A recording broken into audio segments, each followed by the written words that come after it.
지난주 본문이었던 에스더 4장을 한번 되짚어 보도록 하겠습니다.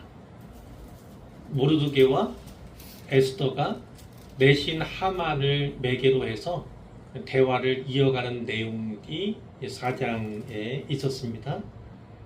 자, 모르드게가 에스더에게 이렇게 말했어요. 유다인들을 진멸당하게 생겼다. 그런 조서가 이미 내려졌다. 너는 왕에게 나가서 자기 민족을 위하여, 우리 민족을 위하여 간절히 구하라. 이렇게 부탁을 했습니다. 근데 에스더가 어떻습니까? 자기 상황을 얘기하죠. 만일 누구라도 왕의 부름 없이 그 앞에 나가면 죽는 것이 법입니다. 자칫하면 저도 죽을 수 있습니다. 왕이 그에게 금규를 내밀어야만 살 수 있습니다. 그런데 제가 30일 동안, 한 달 동안 왕 앞에 나간 적이 없습니다. 이렇게 얘기하죠. 그 현실을 이야기한 거고, 그것은 전혀 비합리적이다 이렇게 얘기할 수 없는 부분임에는 틀림이 없습니다. 그런데 모르드게가 굽히지 않고 다시 에스더에게 회답을 하죠. 너는 왕궁에 있으니 모든 유다인 중에 홀로 목숨을 건지리라 생각하지 말라. 너는 살 수 있다 할지라도 나중에는 네가 유다인인 그것으로 말미암아 너 역시도 해를 당하게 될 것이다. 이때 네가 만일 잠잠하여 말이 없으면 왕에게 나아가서 간절히 구하지 않으면 유다인은 다른 데로 말미암아 노임과 구원을 얻으려니와. 어떤 겁니까? 하나님께서 너가 아니라 다른 누군가를 택하시고 다른 누군가를 사용하셔서 분명히 놓이게 하시고 구원하게 해주실 줄로 나는 믿는다 이겁니다. 그런 믿음으로 다시 한번 권면하는 거죠. 네가 왕후의 자리를 얻은 것이 이때를 위함이 아닌지 누가 알겠느냐. 왕후의 자리에 있는 것, 그것은 사명의 자리라는 겁니다. 하나님께서 너에게 무언가 맡기실 그 사명이 있어 네가 왕후가 되었으니 그 왕후의 자리에서 너는 그 사명을 다하라. 이렇게 권면을 한 거죠. 그러니까 에스더가 최종적으로 어떻게 합니까? 수산에 있는 모든 유다인들을 다 모아서 금식하게 해달라는 거죠. 자기를 위해서 금식하게 해달라. 밤낮 3일 동안 먹지도 말고 마시지도 않는 금식을 요청을 합니다. 그리고 에스더 자신도 자기 시녀와 더불어서 3일 밤낮으로 금식할 것을 이야기합니다. 그 다음에 규례를 어기고 왕에게 나아가리니 죽으면 죽으리다. 이렇게 이야기하면서 자기 결단을 또 전하게 되는 것이죠. 자, 이렇게 이 5장의 말씀은 이 금식과 관련해서 이어지고 있다. 이것을 기억하시면 되겠습니다. 오늘 5장의 말씀을 세 부분으로 나누어서 살펴보도록 할 텐데요. 첫 번째 부분은 1절에서 3절까지입니다. 여기의 내용은 왕 앞에 선 에스더에 대한 이야기입니다. 왕 앞에 선 에스더. 자, 5장은 이렇게 시작합니다. 제3일에. 자, 이 제3일이 매우 중요한 거죠. 뭐 하루 이틀 사흘 이것이 중요한 것이 아니라 여기서 말하는 제3일은 매우 중요한 것. 이것은 여느 날짜, 여느 시간과 전혀 다른 거죠. 에스더가 요청했던 것처럼 온 유다인이 바로 에스더를 위하여 밤낮으로 3일간 금식한, 지금은 금식 중에 있습니다. 금식하며 3일째에 맞는 그 날이에요. 금식 가운데 에스더가 그냥 나가게 되는 것이죠. 에스더 역시도 3일 동안 금식 중에 있는 것입니다. 그동안에 울며 기도했고 죽을 각오를 했지 않습니까? 그 3일째 에스더가 왕후의 예복을 입고 이렇게 되어 있습니다. 이제는 금식의 옷이 아닙니다. 이제는 왕후의 옷으로 갈아입은 거예요. 이것은 단순히 옷을 갈아입었다는 단순한 외적인 변화를 말하는 것이 아닙니다. 하나님 앞에서 간구, 그 간구가 이제 믿음의 행동으로 바뀌어 나타나는 순간이다. 이렇게 해석이 가능하죠. 자, 왕후의 예복을 입고 어디로 갔습니까? 왕궁 안 뜰, 거기는 어디냐면 어전 맞은편, 왕이 바라보고 있는 그 맞은편 쪽에 그가 섰다, 이 얘기를 하고 있습니다. 이 자리는 아무나 설 수 있는 자리가 아닙니다. 이 자리는 왕의 부름을 입어야만 설 수 있는 자리입니다. 그러니 에스더는 지금 어떠해요? 왕의 부름 없이 가 있는 겁니다. 왕의 부름 없이 거기에 서 있는 것입니다. 그러니까 왕이 부르지 않았는데도 거기 서 있다는 것은 그가 법을 어기고 있다는 것을 의미하고, 법을 어기고 왕 앞에 서 있다는 것을 말합니다. 그러니까 이 자리는 법적으로 말하자면 죽음의 자리다, 이렇게도 말할 수 있어요. 왕의 부름 없이 나오면 즉시 처형당할 수 있는 자리가 바로 그곳이기도 합니다. 예외가 있긴 했어요. 에스더가 이야기한 것처럼 만일 왕이 금규를 내밀면 그러면 살 방도가 생깁니다. 그러나 그런 기적이 일어나지 않는다면 법대로 처형당할 수 있는, 죽을 수 있는 자리가 바로 그 자리인데, 그 자리에 에스더가 섰다, 이것을 말하는 것입니다. 자, 에스더는 비록 혼자 나아가지요. 홀로 나갑니다. 그러나 혼자는 아니에요. 홀로 나가지만 혼자는 아닙니다. 그 시간에 바로 그를 위해서 온 유다인들이 금식한 채 기도하고 있다는 겁니다.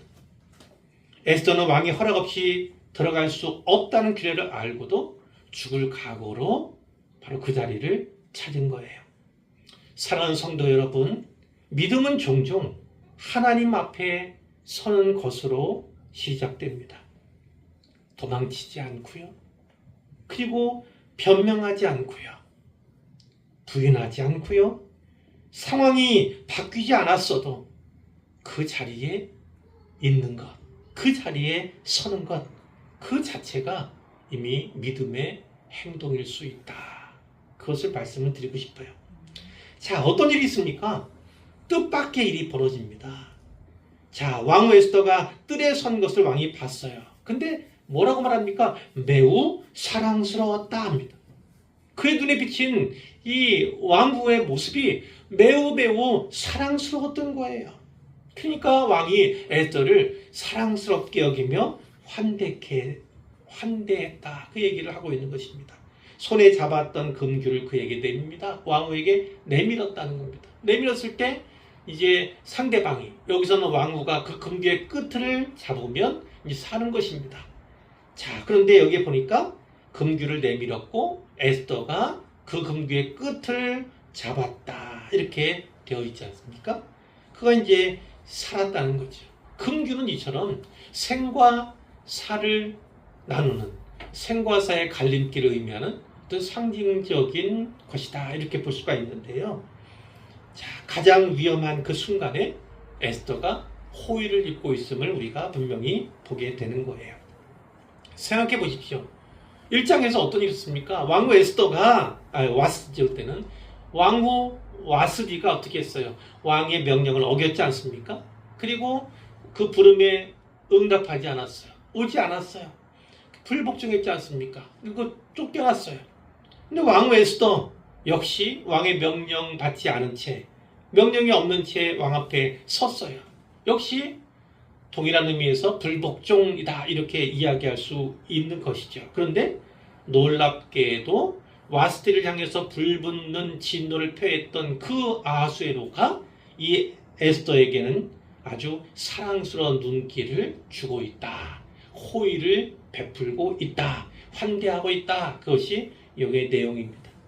에스더는 어떻습니까? 30일 동안, 무려 30일 동안 한 번도 나를 불러준 적이 없는 왕이에요. 그것 때문에 무척 걱정됐죠. 부르지도 않았는데, 30일 동안 부르지도 않았던 왕인데 얼마나 무심한 왕입니까? 그 왕 앞에 서게 될 것을 걱정했지만 왕은 오히려 마치 30일 동안 오매불망 기다리고 기대하던 그 왕후를 대하는 듯 그렇게 이 에스더를 반기고 맞이한다는 것. 거기서 우리는 작은 기적을 발견하게 되는 겁니다. 왕이 얘기하죠. 왕후 에스더여, 그대의 소원이 무엇이며 요구가 무엇이냐? 나라의 절반이라도 그대에게 주겠노라. 소원을 묻고 무엇을 원하는지를 묻습니다. 물론 나라의 절반이라도 주겠다, 이 얘기는 상투적인 표현일 수 있습니다. 필요한 것은 뭐든지 다 주겠다, 이런 의미를 담고 있는 거라고 생각할 수가 있는 것이죠. 자, 이 사람 무심할 뿐만 아니라 참 변덕스러운 왕 아닙니까? 그 왕이 돌아섰다. 거기서 우리는 작은 기적을 발견할 수 있다는 건데, 그것은 단지 기적뿐만 아니라 하나님께서 배경 가운데 뒤에서 도우시는 은혜, 그리고 죽음을 각오한 기도와 금식에 대해 하나님이 응답하신 것으로 우리는 이해할 수가 있는 것이죠. 잠언 21장 1절에 이런 말씀이 있습니다. 왕의 마음이 여호와의 손에 있음이 마치 봇물과 같아서 그가 임의로 인도하시느니라. 요약하면 이런 겁니다. 왕의 마음이 여호와의 손에 있다. 하나님 손에 달렸다는 것입니다. 그래서 그가, 하나님께서 임의로 그의 마음을 인도하신다라고 하는 말씀이 잠언에 있어요. 하나님께서 이 아수에로, 변덕스러운 왕, 이 무심한 왕 아수에로의 마음을 움직이셨음을 우리가 보게 되는 것이죠. 자, 두 번째 단락은 4절에서 8절까지의 말씀입니다. 여기에 상황은 두 번의 연회에 관한 내용이에요. 두 번의 연회에 관한 내용이고, 그리고 달리 말하자면 즉시 말하지 않는 에스더의 지혜에 관한 내용이기도 합니다. 왕이 말했잖아요. 네 소원이 무엇이냐? 나라의 절반이라도 주겠다. 모든 것, 원하는 것 다 들어주겠다, 이 얘기 아니겠습니까? 그러면 이때 말해야 하지 않겠습니까? 지금이 적시 아니겠습니까? 아주 적절한 타이밍 아니겠습니까? 그런데 에스더는 말하지 않습니다. 그리고 뭐라고 얘기해요? 4절에 보니까 오늘 내가 왕을 위하여 잔치를 베풀었습니다. 왕이 좋게 여기시거든 하만과 함께 오십시오. 말을 아끼고 있어요. 그렇죠?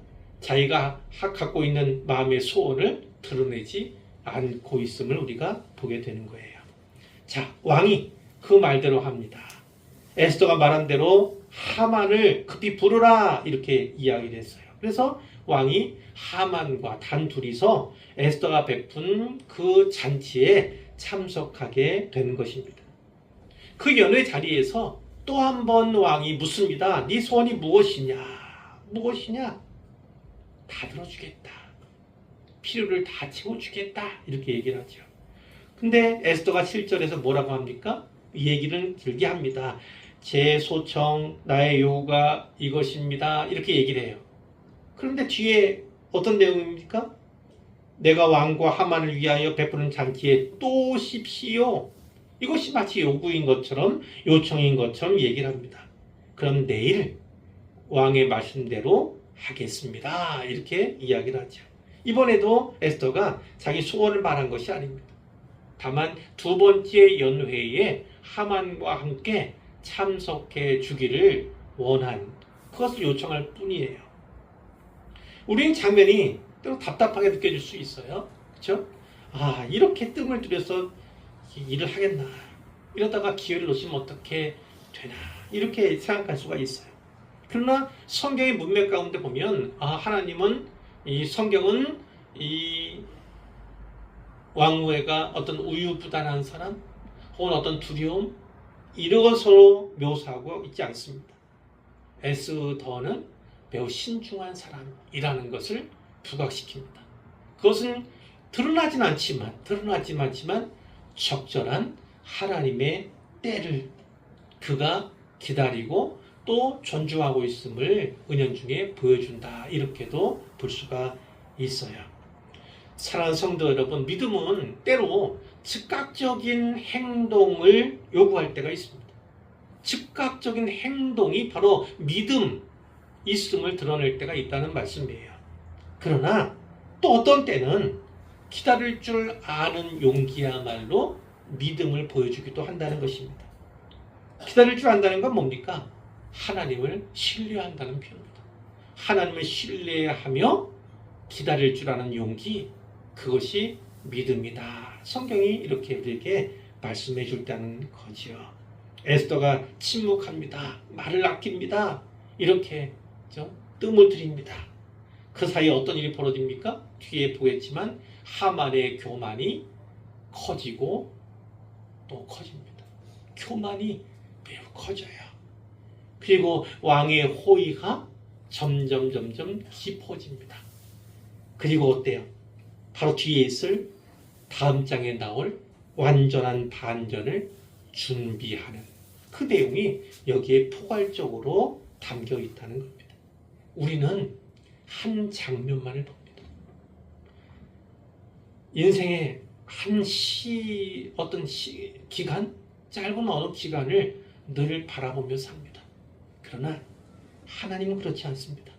하나님은 우리 인생 전체, 우리 역사 전체의 이야기를 다 보고 계신다. 우리가 분명히 붙잡아야 할 줄 믿습니다. 그래서 우리는 보는 폭이 너무 좁다 보니까 여기에서 때로는 일비할 때가 너무나 많습니다. 너무나 많아요. 사모에게도 할까요? 수치가 올라가면 걱정하고 수치가 내려가면 안도하고 이런 일들이 상당히 많이 반복됐습니다. 그런데 어떤 지혜를 얻었냐면 병원에서 굳이 수치에 연연하지 않는 지혜를 지금 얻어가는 거예요. 왜냐? 그 수치 때문에 내가 사는 것이, 그 수치 때문에 내가 낳는 것이 아닙니다. 하나님의 장중에 붙잡혀 있다는 것이 중요하고, 하나님은 우리가 보는, 우리는 그것을 근시안 이렇게 얘기하지만 근시안적인 시각이 아니라 하나님은 전체의 맥락 가운데서 그린 전체의 그림을 다 보고 계신 하나님이심을 분명히 기억하셔야 합니다. 그것을 보면 일희일비하지 않는 가운데 그것을 보게 되면 어떻게 됩니까? 하나님이 진짜 나의 주님이신 것을, 우리 주님이 진짜 나의 주님이신 것을 분명히 알게 되는 것이죠. 내 인생이 오직 하나님의 장중에 붙잡혀 있음을, 우리 사회, 우리 역사가 오직 하나님의 장중이 있음을 우리가 보게 되는 거예요. 사회상도 그렇지 않습니까? 인생만 아니라 이렇게 악인이 득세하며 이런 것도 많이 있잖아요. 비합리적으로 보이고 이해가 안 되고 그런 것들이 있지 않습니까? 살아가 보면. 그러나 하나님은 큰 그림을 가지고 계신, 우리처럼 근시안이 아니고 모든 전체를 다 보고 계신 분이 바로 우리 하나님이시라는 것을 우리가 믿게 되면 어떤 일이 있습니까? 우리가 위로받을 수 있습니다. 평안할 수 있습니다. 어떠한 고난이나 어떠한 사회의 악 가운데에서도 흔들리지 않고 요동하지 않을 수 있다. 이것을 분명히 말씀을 드리고 싶습니다. 자, 세 번째는 9절에서 14절까지의 말씀이에요. 여기에는 어떤 내용이 있습니까? 하만 얘기가 나와요. 하만의 교만과 분노. 하만의 교만과 분노에 대한 이야기입니다. 그리고 거기에 뭐가 나옵니까? 스스로 교수대를 세운 내용이 나옵니다. 교수대를 스스로 세웁니다. 자, 장면이 하만으로 넘어가는데 9절에 보니까 그날 하만이 마음이 기뻐 즐거이 나오더니, 하만은 아마 이 시점에서 보면 세상에서 가장 기분 좋은, 세상에서 가장 행복한 그런 사람처럼 보여요. 왕후의 연회에 초청을 받았는데 왕후가 왕과 함께 자기를 초청했으니 그 얼마나 기쁘겠어요. 자기가 인정받은 것 같지 않겠습니까? 너무나 기분이 좋았어요. 그런데 그 기분으로 대궐 문을 나왔는데 앞에 누가 있습니까? 모르드게가 있네요. 모르드게가. 저 인간이 저기 또 있네. 보는 것만도 그러는데 그 모르드게가 어떻게 합니까? 일어나지도 않고 몸을 움직이지도 않고. 그러니까 모르드게 옷이 어떤 거야? 금식하고 금식의 옷이지 뭡니까? 아니, 그 옷으로 남들은 다 일어나서 또 마치 왕에게 하듯이 자기에게 엎드려 절하지 않습니까? 그런데 모르드게는 꿈쩍하지 않는 거예요. 몸을 움직이지도 않는 거예요. 그를 보고서 또 세상 노하게 되는 겁니다. 매우 노했다. 그러나 이 좋은 날에 내가 참아야지. 아마 그렇게 하면서 온 것 같아요. 일단 참았습니다. 그리고 집에 돌아와서 사람들을 불러 모았어요. 친구들. 그리고 그 아내가 세레스인데 세레스를 불러오도록 했습니다. 그래서 하는 일이 뭡니까? 자기 자랑을 늘어놓기 시작했습니다. 11절에 보니까 자기의 큰 영광, 이것은 자기가 얼마나 부자인가, 재물에 관한 내용이에요. 재물이 얼마나 많은가 자랑하고, 자녀가 많은 것 자기 자식 자랑하고, 그 다음에 왕이 자기를 들어 다른 사람들보다 높인 것, 자기의 지위를 말하는 겁니다. 그러니까 자기의 재물과 자녀와 지위, 이걸로 사람들 앞에서 자랑을 했다. 그러면서 또 한 가지 자랑을 하죠. 오늘 어떤 일이 있었는가? 왕후가 그가 내일 잔치를 베푸는데 왕과 함께 자기만 초청했다. 내일 내가 그 연회에 참석하게 될 거다. 이것을 자랑한 것입니다. 자, 내일 어떤 일이 벌어집니까? 우리가 내일 일을 알 수 없지만 우리도 그렇지만 하만도 내일 일을 모릅니다. 그렇죠? 내일 일을 몰라요. 그 잔치가 어떤 잔치인지, 어떻게 바뀌게 될 것인지, 그 인생이 어떻게 뒤바뀌게 될 것인지 전혀 감을 잡지 못하고 내일 일을 모른 채 자기 인생의 절정이 바로 오늘인 것처럼 착각하고 있는 그것이 하만의 모습입니다. 자, 하만에게는 하지만 만족감이 없습니다. 만족감이 없어요. 그때 문득 누구 생각이 났어요? 모르드게가 생각났어요. 그러면서 이렇게 나는 기쁘고 이렇게 행복하고 가진 것, 자랑할 것 너무나 많은데 단 한 가지 거기에 마음이 꽂힙니다. 모르드게, 그놈 때문에.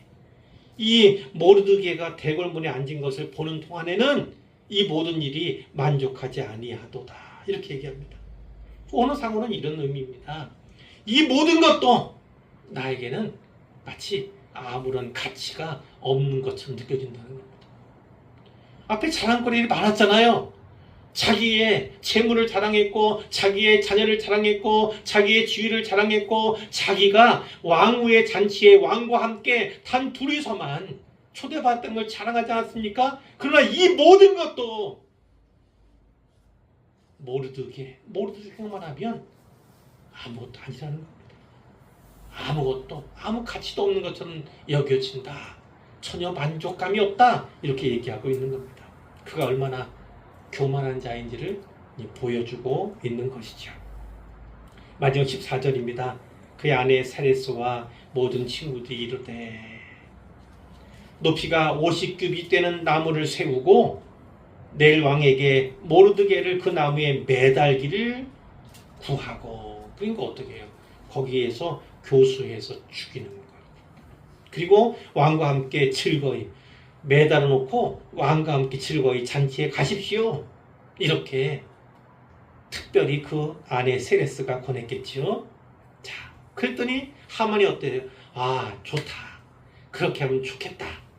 라고 생각해서 나무를 세운 겁니다. 교수대를 먼저 세우도록 명령을 했고 교수대가 완성되었다라는 것입니다. 이 장면에 보면 있지 않습니까? 앞에 1장 20절에서 왕이 조서를 내렸어요. 와스티가 불순종하고 보니까 이것이 다른 고관 대작들이나 혹은 어떤 가정들의 모든 가정에서 질서가 깨지는, 질서가 무너지는 그런 우려가 있습니다. 조서를 내리십시오. 이렇게 했지 않습니까? 그런데 어떤 거예요? 왕의 조서가 무색하리만큼 지금 절대 권력자이고 남편인 하만이 누구에 의해서? 세레스에 의해서 마치 조종되는 듯한 그런 느낌을 성경이 기록하고 있는 것입니다. 그 안에 세레스에 의해서 오히려 좌지우지된 듯한 느낌. 그러니까 뒤에 장면은 뭡니까? 왕이 나오고 하만이 나와요. 왕이 취할 행동이 있고 하만이 취할 행동이 있는데 왕은 누가요? 결국은 에스더가, 그리고 하만은 그 안에 세레스가 오히려 주도해 나가는 것처럼 이렇게 긴장 관계가 형성되는 것을 우리가 보게 되는 거죠. 그런데 에스더는 미약한 자기 동족인 유다인들을 어떻게든 구원하고자 하는 그 뜻에서 그렇게 하는 것이, 반면에 이 세레스라는 여인은 어떻습니까?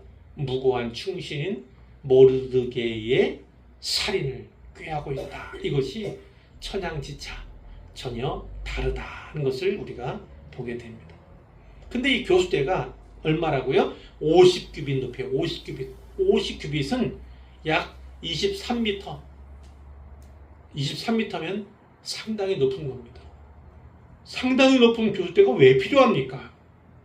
이것은 단지 교수에서 처형하기 위한 도구라고 보기에는 지나치게 높은 감이 있어요. 그건 뭡니까? 사람들의 시선을 다 끌어 모아야겠다. 그런 의도가 거기에 숨어 있는 것이고, 또 하나는 자기 영광을 기념하는, 과시하는 기념비와 같은 그런 성격의 교수대임을 분명히 보여주는 것입니다. 그런데 내일 일을 모르잖아요, 하만이. 그렇죠? 그 교수대에 누가 달리게 될지 그는 아직 모릅니다.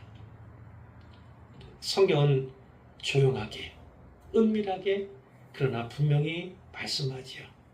교만은 언제나 자기 손으로 자기 무덤을 판다. 그것을 말씀합니다.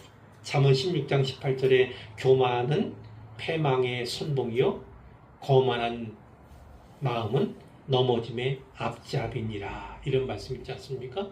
교만의 결과가 어떻게 나타날지 그는 내일 일도 모른다. 그것이 성경이 분명히 말씀해 주는 내용입니다. 이제 결론이에요.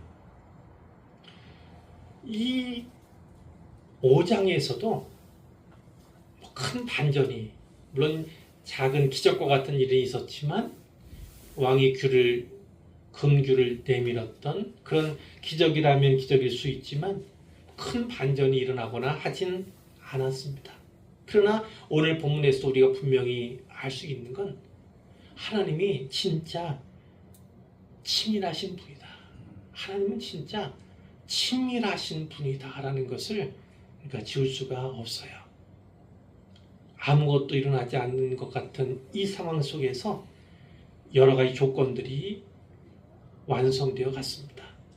에스더는 죽지 않고 살아남았습니다. 왕의 마음이 에스더를 향해서 열렸습니다. 사랑하는 마음이 있었고 호의를 베풀고자 하는 마음이 커갔어요. 자, 또 뭐 했습니까? 하만의 교만이 최고조에 달했습니다. 50규빗 되는 교대를 세우는 그것으로 말미암아 그의 교만이 얼마나 크고 높아졌는가를 분명히 보게 되었죠. 그리고 바로 그 교수대가 준비가 되었습니다. 이렇게 역사가 뒤바뀔 조건이 모두 준비된 것이 바로 5장의 내용이다라는 것입니다. 하나님은 어떻게 하실까요? 바로 다음 장에서 하나님은 한 가지 일을 하실 겁니다. 뭘 하십니까? 왕으로 하여금 한밤중에도 잠을 이루지 못하게 하실 겁니다. 하나님이 하시는 것들은 우리의 일상 관련된 소소한 것 같은 그런 거예요. 그것을 통해서 하나님이 어떻게 역전을 이루어 가시는지, 이 유다인들을 구원해내시고 이 에스더와 모르드게를 높이시는지를 우리가 보게 될 것입니다. 사랑하는 성도 여러분, 그러니 우리 눈에 아무것도 일어나지 않는 듯 보여도 하나님이 일하고 계심을 분명히 믿으시기를 바랍니다. 하나님의 구원은 마치 우리의 일상 속에 무엇이 일어나는 것 같은 평범한 일상을 통해서도 분명히 이루어집니다. 지금은 하나님께서 무언가를 계획하고 설계하시고 그것을 진행하고 계신 시간입니다. 우리의 보기에 때때로 지연되는 것처럼 너무 늦다 이렇게 생각되는 때가 없잖아 있지만 하나님께는 가장 정확한 타이밍이 필요하고 그분의 시간이 필요합니다. 그 정확한 타이밍을 향해 가는 과정, 그것이 바로 우리가 흔히 늦다, 기다림, 이런 시간 속에 포함되어 있는 내용들이다라는 것을 분명히 기억하시기를 분명히 바랍니다. 자, 마지막 한 가지만 말씀드리자면 하만은 어떻습니까? 자기를 매우 높입니다. 이런 교만도 없습니다. 50규빗 되는 교대를 세우고자 합니다. 자기를 높이다 결국 어떻게 돼요? 그 교수대에 달리는 인생이 됩니다. 반면 예수님 얘기를 안 할 수 없어요. 그리스도께서 어떻습니까? 자기를 낮추어서 십자가에 달리시기까지 하신 분이지 않습니까? 분명한 사실을 우리가 알 수 있어요. 분명한 진리를 알 수 있습니다. 하나님은 높아진 자를 낮추시고 낮아진 자를 높이시는 분이시다.